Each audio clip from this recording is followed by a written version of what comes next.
नमस्कार, स्वागत है आपका न्यूज स्टेट के डिजिटल प्लेटफॉर्म पर। मैं हूं आपके साथ नगमा इरम।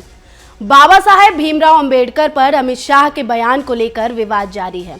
विपक्षी सांसदों ने संसद के बाहर विरोध मार्च निकाला, जिसमें कांग्रेस सांसद राहुल गांधी और प्रियंका गांधी भी शामिल हुए।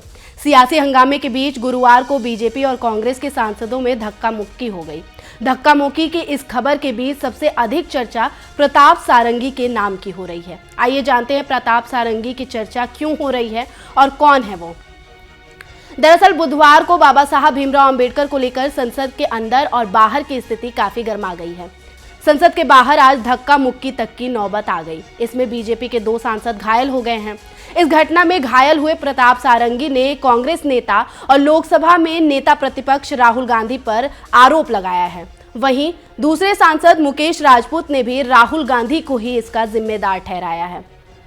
दोनों ही सांसदों को अस्पताल में भर्ती कराया गया। प्रताप सारंगी के सिर में चोट लगी है, उन्हें आईसीयू में रखा गया है। प्रधानमंत्री नरेंद्र मोदी को भी इस घटना की जानकारी दी गई है।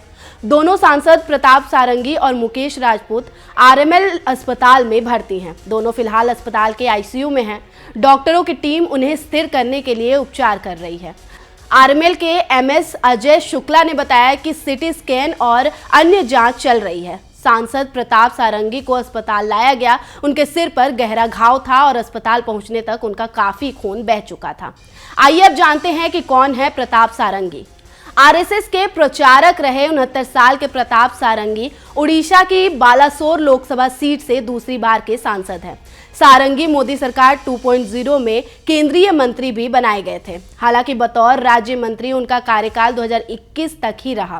प्रताप सारंगी अपने सादगीपूर्ण जीवन और चुनाव प्रचार के अनूठे तरीके की वजह से चर्चे में रहे थे।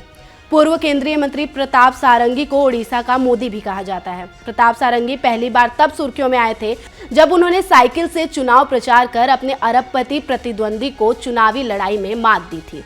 साल 2019 के लोकसभा चुनाव में बीजेपी ने प्रताप सारंगी को बालासोर सीट से मैदान में उतारा था। प्रताप का मुकाबला बीजू जनता दल के रविंद्र कुमार जेना से था। जेना निवर्तमान सांसद के रूप में मैदान में उतरे थे। अरबपति रविंद्र के खिलाफ प्रताप सारंगी साइकिल से ही चुनाव प्रचार करने निकल पड़े थे और ऑटो रिक्शा से रैलियां करते थे। जब चुनावी नतीजे आए तो साइकिल से प्रचार करने वाले प्रताप लग्जरी गाड़ियों का काफिला लेकर प्रचार करने वाले बीजेडी उम्मीदवार पर भारी पड़ गए। प्रताप सारंगी संसद में अपनी पहली ही स्पीच से सुर्खियों में आ गए थे। सारंगी ने हिंदी, संस्कृत और अंग्रेजी का इस्तेमाल करते हुए प्रभावी भाषण दिया था। उन्होंने गीता और वेद के श्लोक सूक्तियों के साथ ही रामचरितमानस की चौपाई का संदर्भ देकर कहा था कि पीएम मोदी के पहले कार्यकाल की सफलता को स्वीकार करते हुए कांग्रेस को उनका अभिनंदन करना चाहिए। फिलहाल इस वीडियो में मेरे साथ इतना ही। बाकी देश और दुनिया की तमाम खबरों से अपडेट रहने के लिए न्यूज स्टेट को सब्सक्राइब कर लें और वीडियो पसंद आई हो तो वीडियो को लाइक कर दें। न्यूज नेशन अब व्हाट्सएप पर खबरों की ताजा अपडेट के लिए न्यूज नेशन के इस क्यूआर कोड को स्कैन करें।